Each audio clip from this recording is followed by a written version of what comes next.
Something tells me this podcast won't be a big part of my resume. Welcome to the St. Canard Files, a Darkwing Duck podcast. We're your hosts, Mike Russo and Tiffany Silverbraun. Welcome back, Tiffany. How's it going? Pretty good. So this is another episode you wanted to be on, and we're very happy to have you once again. Yay, I'm happy to be here. What's new and exciting? Nothing much. Valentine's Day just passed. It sure did. What'd you do? Just went to a movie. Okay. Not Something super romantic, right? Yeah, we saw Megan. That's not romantic. What are you doing? It is for me. It's right up your alley, isn't it? Yeah. We didn't do all that much. We got one of those heart-shaped pizzas. Oh, yeah. Nice. It came in a pink pizza box. Whoa, really? Yeah, it was good, though. We really enjoyed it. Like, about a month ago, my wife's like, let's get a heart-shaped pizza for Valentine's Day. I'm like, I'm all for it. Why not? That's pretty kooky. Let's do that. So, yeah, of course, Tiff, happy Valentine's Day. I know this is dropping a couple of weeks after, but I don't care. Who cares? Yeah. I hope everybody had a good one. I'm glad you did. So we're going to skip the preamble tonight and jump right into today's episode. This is going to be the last Gizmoduck episode we do on the show, at least for now, because I know I've mentioned it, I want to dive into the older Ducktales episodes and talk a bit about Launchpad, but we'll cross that crash when we come to it, won't we? So I wanted to pick another Gizmoduck episode where he's a focus, where it's more Gizmoduck than Fenton. A lot of these episodes are really a lot of Fenton. Gizmoduck's either the Deus Ex Machina at the end of the episode, or he shows up very briefly. There's even a couple where he doesn't come in at all. But this one has a lot of Gizmoduck in it. So this is the Unbreakable bin, and this is another favorite of yours, right, Tiff? Yep. For a big reason, and we're not going to spoil it right now if you haven't seen the episode. It's significant for a couple of reasons. One we'll tell you later. The other one is that this is the last of the DuckTales episodes that was based off a Carl Barks comic. Specifically, a story called The Unsafe Safe from 1962. A lot of this episode is taken from this, not all of it, but significant parts of it. It's a comic that you've read, right? Yep. Okay, so not recently, though, right? No. Any particular memories of the story without spoiling our guest villain? Yeah, I mean, I remember a lot of it. I mean, I loved those comics when I was a kid. So a lot of them I reread. So it's not, I don't know, like a lot of times, you read a comic book once, but I think those ones from when you were a kid, you read multiple times. And this was one of them. But yeah, it's been probably years since I have. Well, I've never actually read it. I've seen like images of panels and parts of the story, but I've never actually read it. I really need to get on that. I need to read more Bark stuff. That is something I really regret not having done by now in my life. Yeah, they have like those big collections that make it really easy. I really have to do that. And it's cool too. They have like a lot of other stuff in them if you get the collections, like stuff written by other people. I think one of them is like Steven Spielberg even, I think. Really? I think so. It's some director does like a forward in one of them. You know what? I wouldn't be shocked if it was Spielberg, because he was inspired by the Barks comics. Yeah, I think that's why I feel like that's who it was, because he's talked about it a bunch of times. I mean, elements of DuckTales were inspired by Indiana Jones, and a lot of Indiana Jones was inspired by Barks' Scrooge comics. Yep. So it's pretty cyclical, isn't it? So if it was Spielberg, I wouldn't be shocked. But maybe off mic, you can give me some recommendations of Bark stuff I could track down to read. And I can He did a lot, so. I can check too and maybe put it in the comments or something who who the forwards are from. Okay, cool. I would definitely want to read some of this stuff. Okay, so yeah, today's episode is the Unbreakable Bin. It's one of my favorites. It first aired Wednesday, November 15th, 1989. And okay, so this one seemed to be a bit of a passion project for Alan Burnett. He co-produced it, he was the story editor, and he wrote it. So I think that might have something to do with the overall high quality of this episode, because it is definitely one of the better ones. I mean, we enjoyed Metal Attraction, but that one was a complete cluster fudge. Yeah. It was a fun cluster fudge, but it was still really, really, really screwy. This one is, I mean, it's got barks as its basically as its bones, but it's still got some new stuff in it. It's got Gizmoduck. I think it's a super strong episode. Animation, as always, is Wang, but they do a really good job here. What do you think? Yeah, I mean, definitely there's some standout moments in this one. And they put their best animators on a lot of the Gizmoduck scenes. Yeah. I'm gonna imagine he's a hard character to draw. Yeah. I struggle drawing him because it's kind of hard to get those pieces in the right proportion. And I remember years ago now at this point when me and Andrew Wallace talked to the Candy Cartoons animator, Derek Bond, about the Darkwing episode Up, Up, and Awry. I believe he mentioned how hard it was to draw Gizmoduck. Yeah, and it's always hard, in animation when, you're using animation physics of like squash and stretch, but at the same time, some things have to be mechanical. So you have to like use some of that, but not too much, or it'll just look like rubber.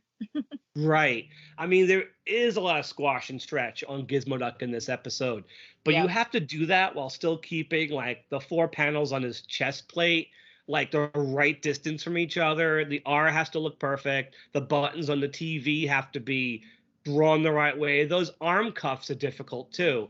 And then you have the tire assembly. Yeah. Which they totally cheated that on the new Ducktales by simplifying it. But you've got the red spokes and the tire has detail on it. I mean, not nearly as much squash and stretch in the new one. No, not at all. But the fact that Gizmoduck has the personality and just the fluid movements he's got, like that's kudos to Wang. I mean, they aren't the best studio, and I would have loved to have seen how TMS did Gizmoduck. Could you imagine? Yeah. But I think I can't really picture him with any other studio but Wang. Like like those later DuckTales episodes have such an interesting and fun feel because of Wang, and I think their handling of Gizmoduck and Fenton has a lot to do with it. So anyway, so let's get into the story of the Unbreakable Bin. So Tiffany, I'll let you start. How does this one start? So it starts off looking crazy, like super cross-hatched. They show like the money bin, everything's all distorted, and I think this is a thing that they do often in animation where when they want something to look like sinister, they give it this like Edward Gorey type drawing feel. How do you think they did these backgrounds? I think they probably like used pen for the cross hatching over watercolor or something.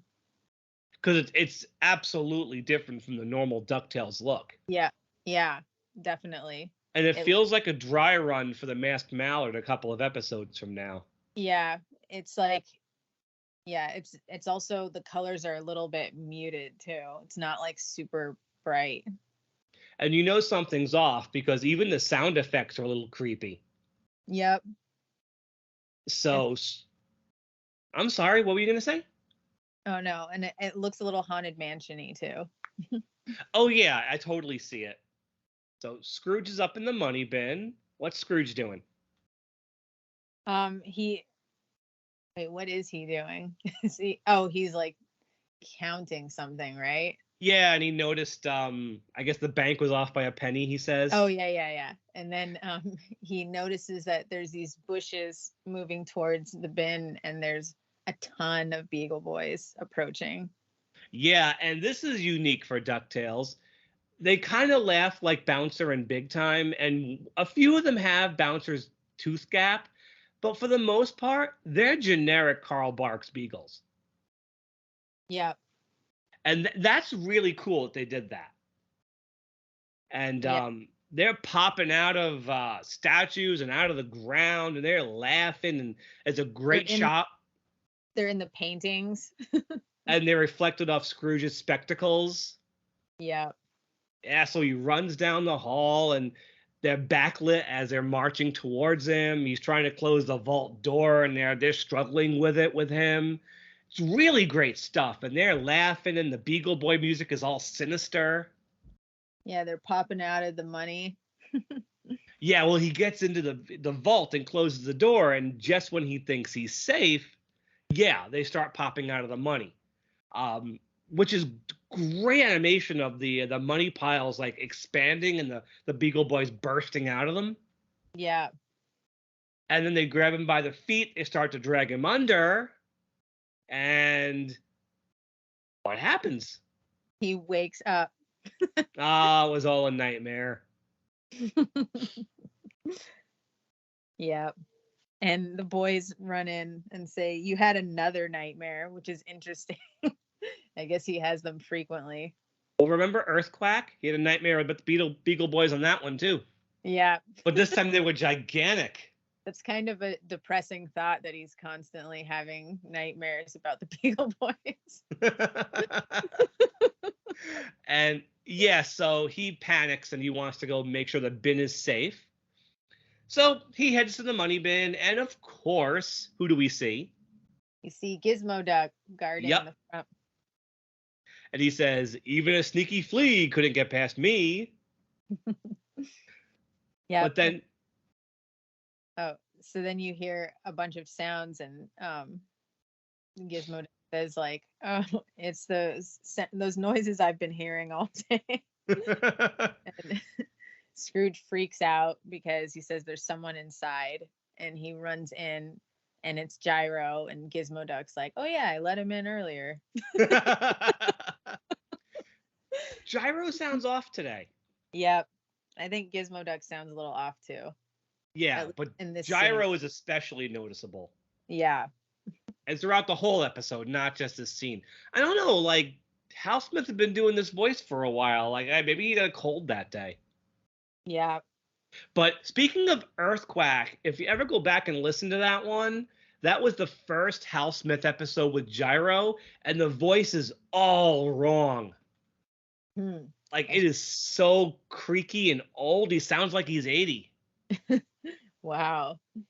So, I mean, this is still kind of not great, but it's better than that one is. Yeah. Anyway, what is Gyro working on, Tiffany? So he's working on some glass that is indestructible, which I will, I guess, say right now, in the original story, there is no Gyro, and it's just Scrooge talking to Donald about how he has glass. He made his glasses out of indestructible glass, and he puts it under a steamroller and shows Donald that they can't be broken. Right. Instead of a steamroller, what do we get here? We get Gizmoduck, and he has his power pack diamond tipped handy dandy hand drill and peach pit remover. because of course he does. And it breaks the drill. But yeah, I was saying that because this is the beginning of the comic book, is this moment, basically. Right. And yeah, so we have protectoglass. And Gizmoduck, of course, his mind is elsewhere. He's like, "Oh, my little Gizmo buddies who wear glasses can finally get pounded on the field like the other boys." It's so silly, that part. And I love it. I also love the music choice in this scene. Yep. Like a lot of the DuckTales music, especially the stuff Ron Jones did, which I found out recently, he actually left DuckTales after Time is Money. He didn't do the Super DuckTales stuff. the Fenton theme, the Gizmoduck theme. He didn't do Huh. that stuff. It was somebody else. But his old first season and Time is Money themes pop up in all these episodes regardless. And it's kind of, now that I know that, I can tell the difference. This scene has got some really nice music over it that he did for like emotional moments in Time is Money, because that story arc had like a really big, bold like motif. But Ron Jones also did like a more emotional portion of it, like when they say goodbye to Bubba, and the music is very like emotional, and they're using that here. And if you really listen, it's hard to divorce the music with everything else because there's all the voices and the goofy sound effects. But if you just focus on the scores, this stuff is really incredible. Yeah. Like it's a full orchestra. I wish we could get a DuckTales soundtrack. Chunks of it are on YouTube. I know I had mentioned that Ron Jones himself put a demo reel up on YouTube. And there's also the bigger, more adventurous version of this motif is up there too. For anybody who wants to check it out, the tune is called Soaring. So if you just check that on YouTube, you should find it. But this is the more emotional version of it. I wanted to point that out before, but this is the first chance I've gotten to do it. Okay. There's also a Beagle Boys theme. I love the Beagle Boys theme. Yeah. Because there's like finger snapping during it. Yeah. It's great.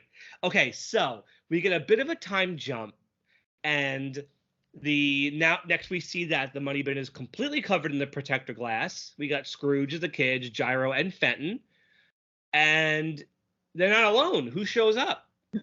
You see the Beagle Boys showing up with a bunch of tools in their hands.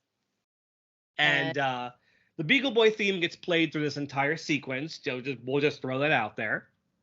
And the kids are like, call the police. And what does Fenton say? Or Mr. Gizmo? And Scrooge is like, no, I invited them here. This way, boys. And as they pass, Burger's like, nah, nah, nah, nah, nah. So they go inside, and Scrooge tells them, if you can break through the glass, I'll give you a handful of my money. Yep. And what ensues? So then, who is it? Is it Burger? Oh, it's Burger. He takes a sledgehammer and he whacks it against the glass, and obviously it doesn't work.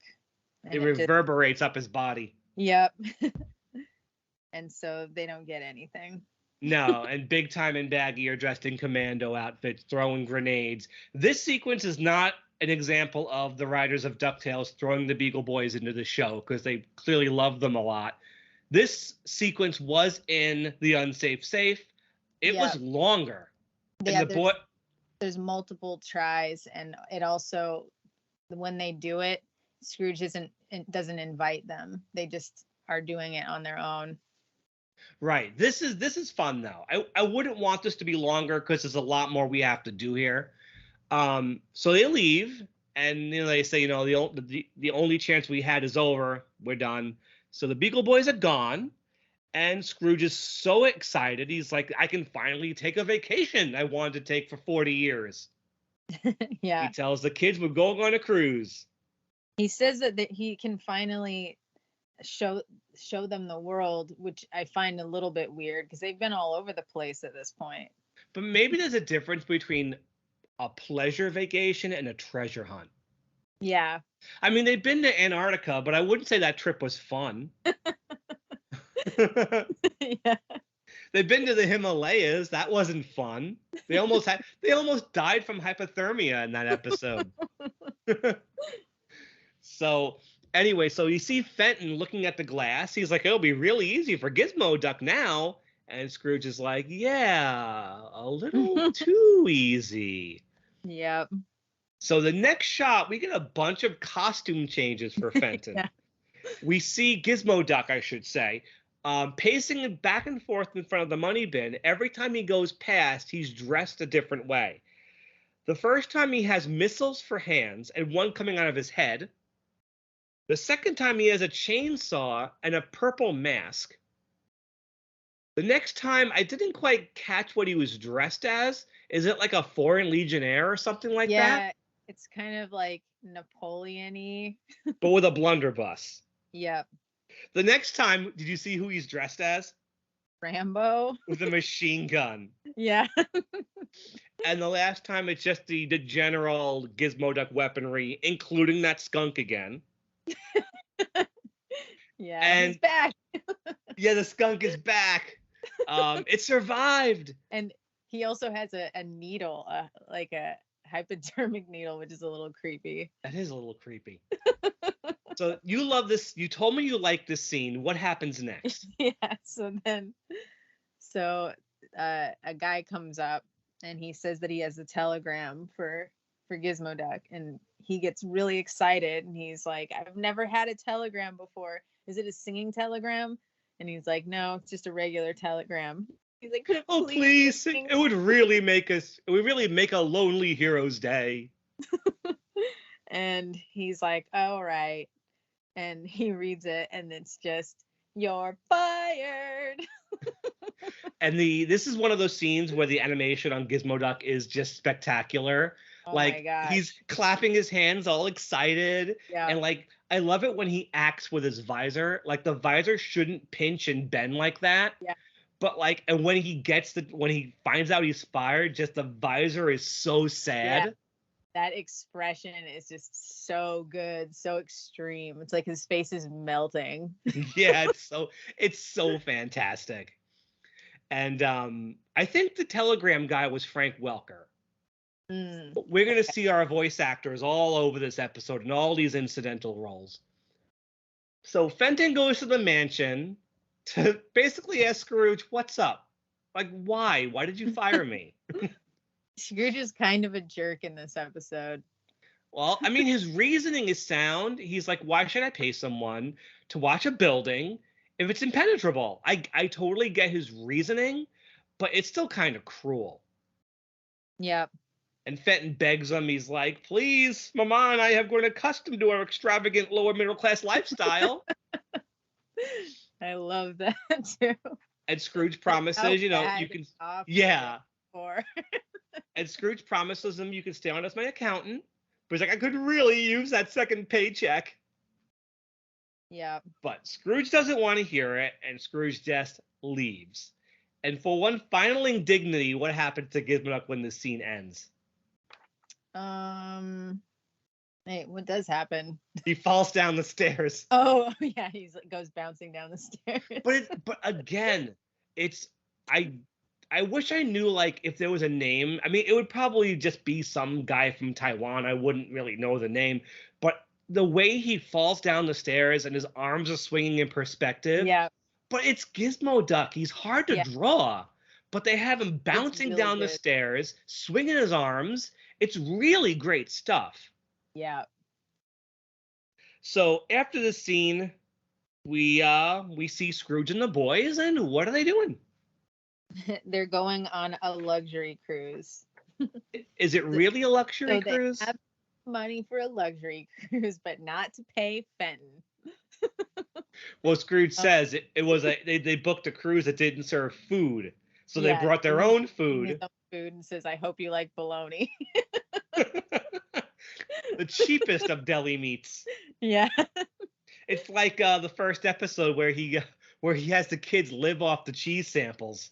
Yeah. So yeah, short scene. The cruise departs, and then we go back to Gizmoduck. He's looking for a new job in the security department of somewhere. He needs a job. I think he's at like a job placement agency. Yeah, and the secretary who's trying to find a job for him is June Foray. And we know if we hear a June Foray voice, we're going to get a June Foray character. Yep. My assumption is that the Beagle Boys are coming back and maybe Ma Beagle's with them. I mean, right? That makes sense, correct? I mean, a lot of you guys who've seen the episode, you know better, right? But either way, there's a whole line of security guards who are also looking for jobs.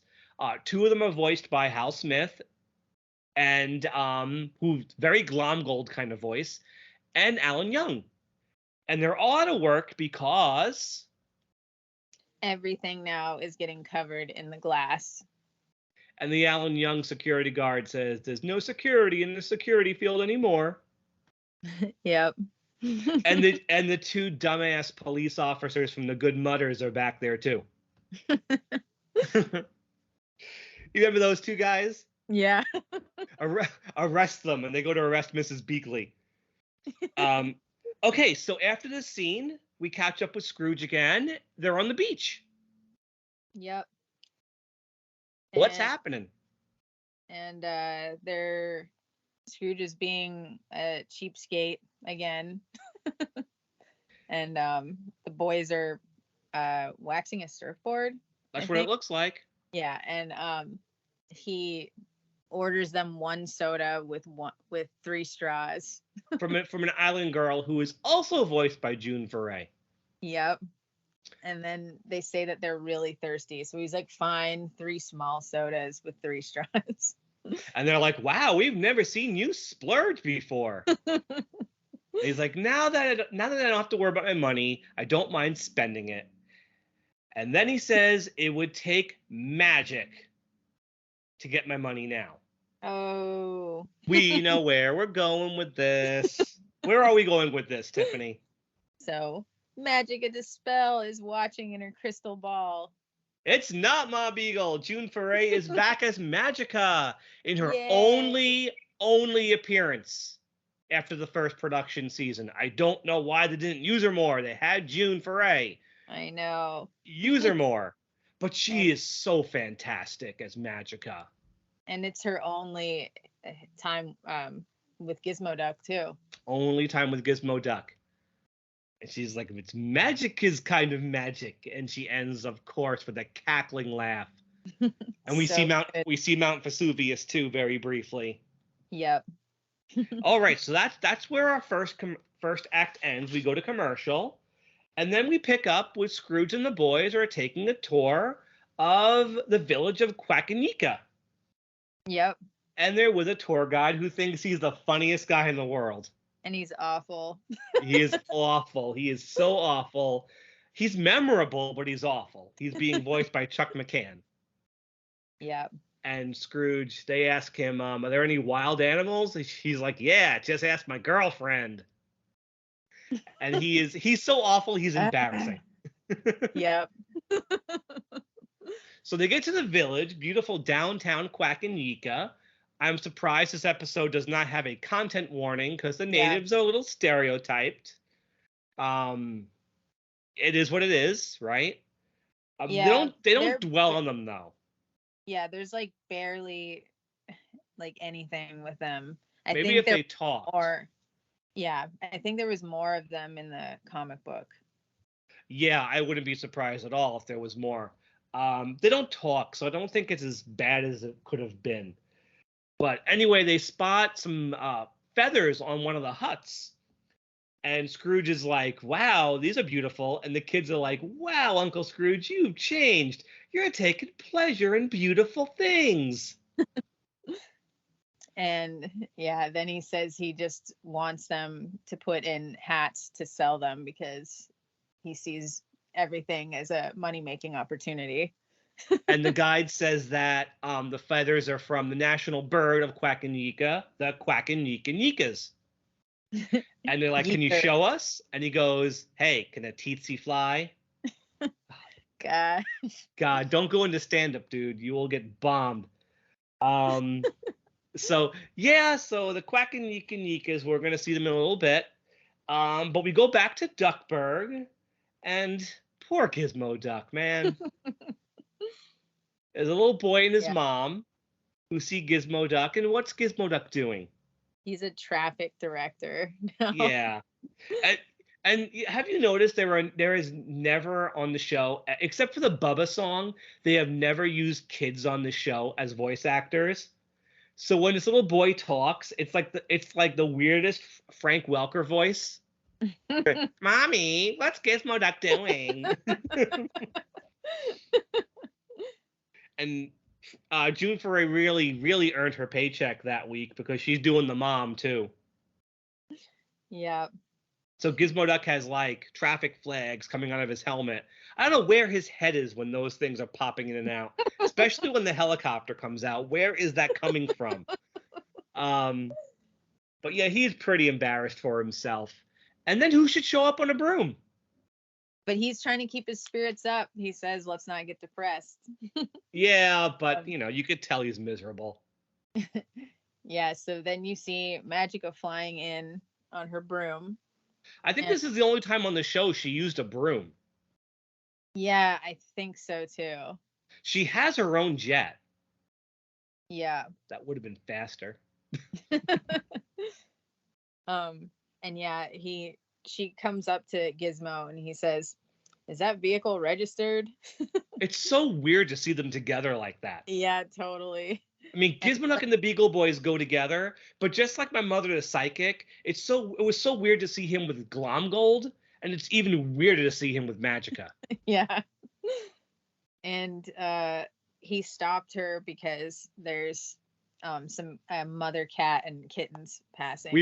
We must have consideration for the city's kitties. Yeah. I love that. Gizmoduck is the one character who can be corny in all the best ways. Yeah, totally. So Magicka doesn't care. She leaves and knocks him over, and he's like, something tells me this is not going to be a big part of my resume. So then she gets to the money bin, and this is where the story diverges a bit from the Bark story. In the unsafe safe, Magicka tries to break into Scrooge's vault using musical instruments. There is a different Bark story from 1963 called For Old Dime's Sake, where she tries to break into the money bin using explosives and comets and magic and all that crazy stuff. So they use that comic here. Yep. So how does this sequence go? So she tries to use her magic wand and it doesn't work. It just bounces off of the bin. She pulls out a full-on table with potions on it and a stand-up cauldron type thing. She says, "It looks like I'll have to go the limit." Yeah.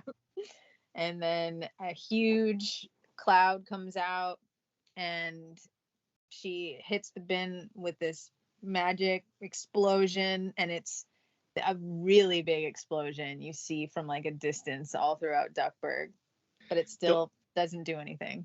Don't you love the way June Foray is screaming, hit it again, harder, harder. Yeah, she's like, the woman was at that point, what, in her 70s, maybe late 60s, but she still had the pipes. Yep. Yeah. She was fantastic. Like, I don't think people really realize what we've lost with all these. Go ahead, Tiffany. Yeah. I don't know. I was going to say she worked until like the very end. She was still doing Magicka in 2013 for the Ducktales remastered game. Yeah. And she did other cartoons here and there. She was doing Granny until she died. Yeah. I don't think the world is truly gets how much we've lost losing all of these amazing voice actors. Like, these people were irreplaceable. You're not getting this anymore. Yep. Like, you wouldn't be able to sell a show now with these voice actors, but they were still irreplaceable. Yep. So she realizes she's not getting into the money bin. She kicks the thing and hurts her foot. Yeah. So then we go back to Quackinaca, where what happens? So they are looking for the birds that the feathers belong to, the Quackinacan yeekers. And the guide says, don't startle the birds or it'll sing. And like, believe me, this is no nightingale.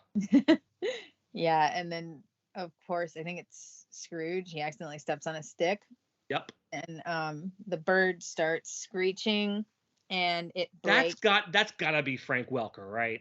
Yeah, probably. And it breaks his unbreakable glasses. This plays out the exact same way in the comic. The Yeekas are designed identical to the ones in the comic, except the colors are different. Yeah. Otherwise, the design is straight from the comic book. Yeah, it's exactly the same. And the breaking spectacles, that's exactly what happens in the comic as well. Yep. I mean, sometimes they could be really faithful to the Barks comics if they wanted to be. Mm-hmm. This is a good example. So Scrooge realizes, oh, great. Like, if these things get into Duckburg, they're going to break all the protector glass. We have to make sure no one knows these things exist. Yeah. And But Magicka again is listening on her crystal ball. you could never keep a secret from me, Scroogey darling. And we end with the crazy Magicka laughter for this act break, too. Yep. I don't care if the 2-act breaks end the exact same way. It's Magicka cackling. Yeah. She gets so carried away. All right. So Act 3, we were back at Quackinaca again, where they're rounding up the Yikas for $1 a bird. And so who shows up?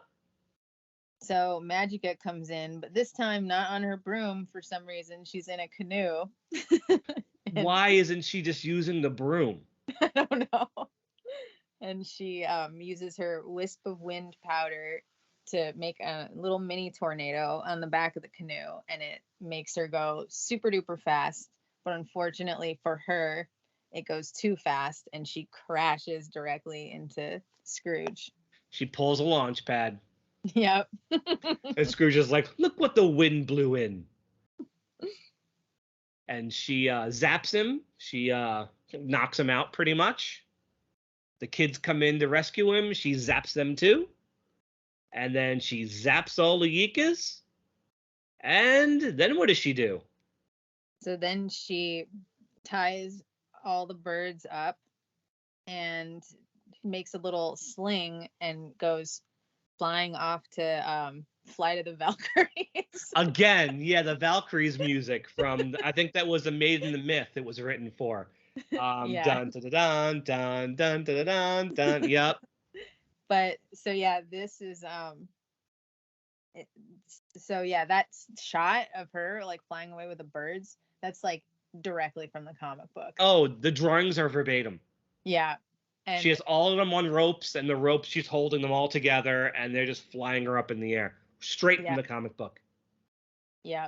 And then I was going to say, like, the whole hypnotizing thing is a little bit more of a thing in the comic book, because she, like, makes an invention that's, like, I forget what they called it. It's, like, her zapper or something. And it's a thing she puts on her wrist, and she uses it to hypnotize everybody throughout the whole comic. And it's kind of a hint to that, but she's just using her regular magic. But right. more of a prominent thing in the comic book, is she has this specific invention to hypnotize people.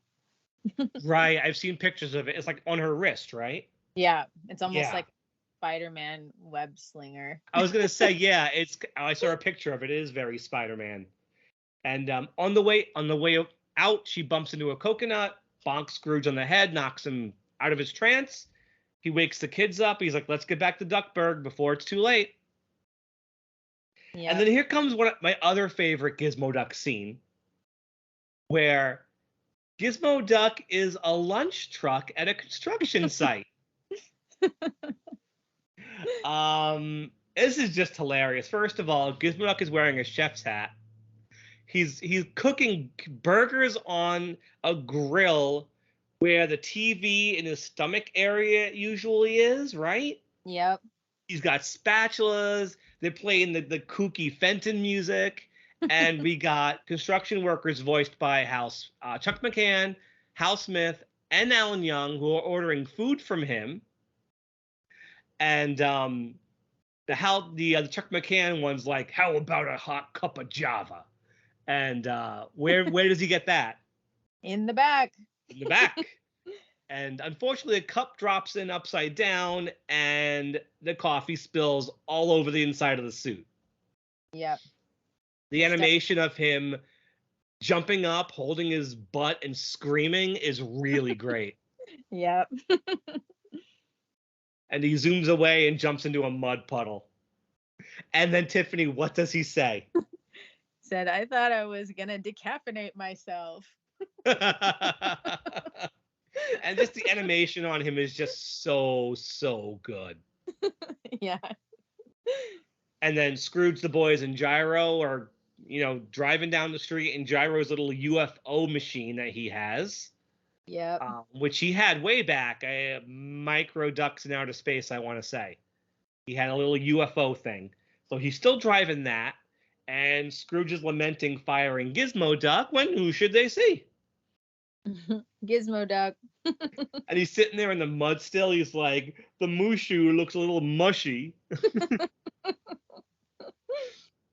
So they get out of the car, and what happens?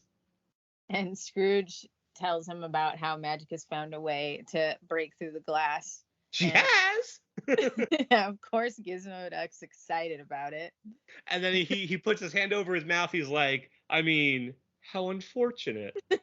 Yeah.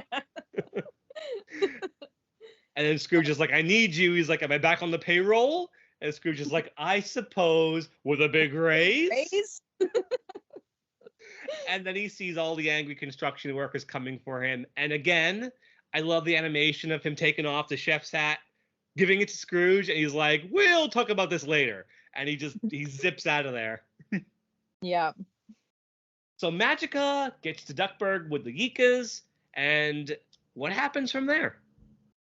So she unhypnotizes one of the birds and is trying to get it to sing to break the glass, but Gizmoduck is way too fast, and he comes and swoops up Magicka and starts flying away to that awesome hero music. Dun dun dun dun dun dun dun dun dun dun dun dun. Yeah. Awesome hero music. Yep. But you didn't mention that the bird wouldn't sing for Magicka. It's sleeping. She pulls out one of its tail feathers to make it sing. Yeah. She practices animal. We never know what happened to Poe. He isn't around anymore. So. Yeah, where's Poe? So yeah, then she says, you haven't defeated me yet, or something like that, to that effect. And she pulls out the wind powder again in her little vial. She says, I'm going to blow you and your Tin Man all the way to Oz. Yep. But this scares one of the Yeekers, and it starts screeching, and it explodes the bottle, and a tornado comes out, and it blows Magicka away. And Scrooge says, that's the thing about Magicka. She always knew how to make an exit. So we go up to the top of the money bin, which is where she had put all the Yeekas, and Gyro and Gizmoduck are putting socks over their mouths so they can't sing. They get them back in the cages. Everything seems fine. Yep. Until the kids decide to come in with what? They found that one of the Yeekers laid an egg, and it starts to hatch right there. And they're all excited, and they say, can we please keep it? What harm could it do? Yep. As Scrooge is thinking about it, what happens? It starts screeching, and it breaks all of the glass in Duckburg. Everything. Car windshields, street lights, shop windows, every building in town, including, of course, the money bin. Yep. Every single piece of glass in town explodes. And Scrooge is like, oh, man. And Gizmoduck reminds him, when you hired me back, you didn't just get a security guard. You got a street sweeper. And he turns his wheel assemblage into a giant street sweeper. Yeah. And what is our last little bit of the episode, Tiff? Isn't that the end? Well, no. Scrooge looks at the Yika and he says, you and your big mouth. What? Really? Yeah, you didn't catch the ending when you watched it? No, how do I not remember that part? No, yeah, he's like, you and your big mouth, and they play this great guitar riff of the Ducktales theme. Wow, that's funny. I didn't even catch that part. And the Yeek is like, oh, silly me. The little look in his face. It's a great episode. I'm going to say that the Barks comic did not end this way. Obviously, there's no Gizmoduck. But and there's no giant breakage of glass. Magicka stops because her wand runs out of juice. No, it's because Isn't that what happens? Kind of. I mean, it's her the hypnotizing thing on her wrist runs out of batteries. Oh, okay, I was And close. she actually gets the dime in this story, and she's running away with it, and then her um her wrist Right. thing runs out of batteries, and they Still, just this like, is more dramatic. yeah, they just grab it really fast, and it's like, she's really really angry at the end because she like essentially won, and then at the last second they like snatch it from her, and her wrist thing runs out of batteries. Perhaps if this episode was longer, they would have let her get the dime, but they've let her do that before. Yeah. So, I'm curious, before we rate this, what is your favorite Magicka episode? The Like, Shadow War one. that is a good one. That is a good one. I like that And one too. it's, I think it's partially just nostalgia. I mean, all three of her TMS episodes are good. That one, Yeah. Sending the Clones, and Raiders of the Lost Harp. All three of them are good. Yep. I I think my least favorite Magicka episode is Nothing to Fear, with the Wait. everyone's worst fears coming true. Oh yeah. Uh-huh. Yeah, that one's a little weird. See, even first season can get kind of weird too. I mean, you watch the Ducky Horror Picture Show lately? And that's another one that I loved as a kid so much. That's a 'Cause weird one though. I mean, I think I got into horror through like the Universal monsters. So Well, anything. yeah, me too. I got the jokes. Yeah. I I just mean, appreciated anything that referenced them. I mean, it's burned in my brain the shot of the gorilla playing ping pong walking down the street. And they sing a song. Weren't many songs in Ducktales, so the ones Yeah. they do kind of stand out. I know that So Disney Afternoon soundtrack for some reason. yeah, only the Boogie Beagle Blues was there. Yeah. But what did you want though? The Bubba song? Bubba likes to eat his Bubba Grubba. Come on, No. we all grouped to that, didn't we? I did love that joke on the new Ducktales where like, was it Dewey? He's like, I already have his theme song, Bubba Bubba. That's all I got. So what would you rate the Unbreakable bin? Out of 5, Yeah. I'd probably give it a 4.5. Okay. How come? I love it. I think it translates from the comic to an episode really well, especially considering that they added Gizmoduck and Gyro to it. I think that's kind of a tricky thing to do, but it feels like it's very close to the comic, even though it's not really. Right. Right. So that's pretty awesome. And I think it's funny. Gizmoduck, like I was saying before, is like the most adorable like he's ever been in this episode. He really is.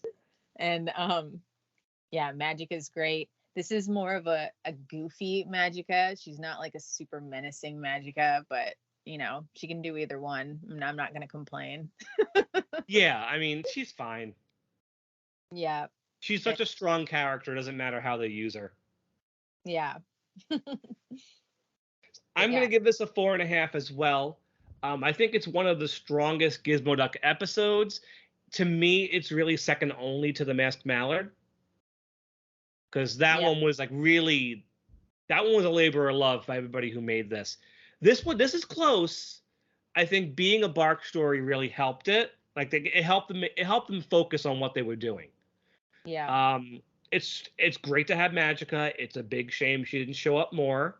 The Beagle Boys scene is short, but I love those guys, so I enjoy it. And Gizmoduck is just great in this one. The animation makes him funny. I think the vocal work, you're right, he is adorable in this one. Yeah.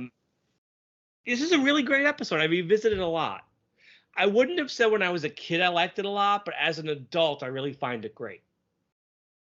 Yeah.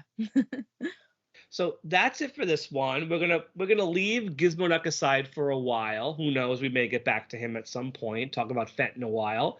But I believe the next time we hit an episode, we'll be doing first season Ducktales stuff. But we'll see what happens between now and then. Me and Stan might do some comics. We'll see what happens.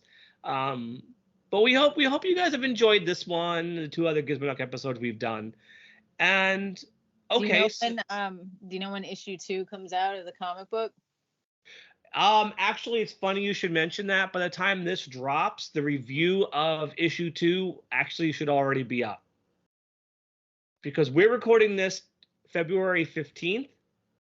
The issue drops next week in our time frame, which means we'll have the review of it up before this one comes out. So if you're listening to this, you've probably already heard a review. So yeah, our timeline is a little skewed right now. Nothing's being recorded in the order it's going to air, but that's okay. Yeah. I don't mind anymore. We're not doing things in air date order the way we used to, so it's fine. We're just having fun with it now. So we are the St. Canard Files, a Darkwing Duck podcast. You can find us on all podcast apps and on YouTube. Tiffany, you want to plug yourself tonight? Yeah, I'm on Instagram at Tiffany Silverbraun and at Regurgitating Gertie, and I'm on YouTube at Radioactiffany and at CarneyTube. All right then. So everybody, enjoy the rest of your day, and to all our St. Canardians, everybody stay dangerous. But when you stay dangerous, make sure you don't decaffeinate yourself. Bye. Bye.